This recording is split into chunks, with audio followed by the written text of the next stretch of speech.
दरदिया हो जाई अभी रिमूव अभी रिमूव।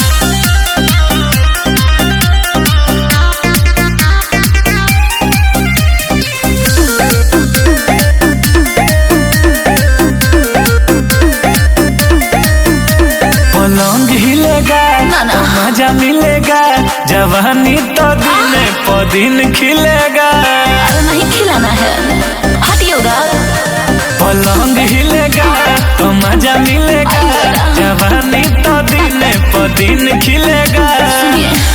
आदत तू धइले बड़ो करे के खूब ए जे अच्छा दरदिया हो जाई अभी रिमूव। ए पिया हाली से मोलिनो दरदिया हो जाई अभी रिमूव। ए पिया हाली से मोलिनो तो ठीक है कहता रू तौरिका मोल दिना ए जी दरदिया हो जाई अभी रिमूव।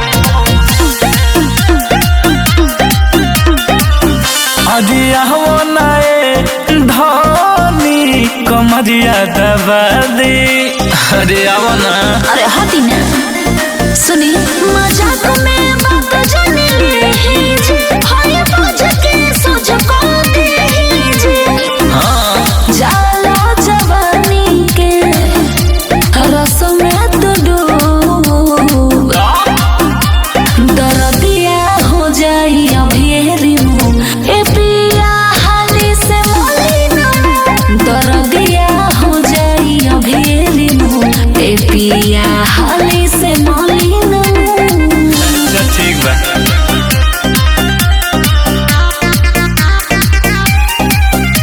दरदिया हो जाई अभी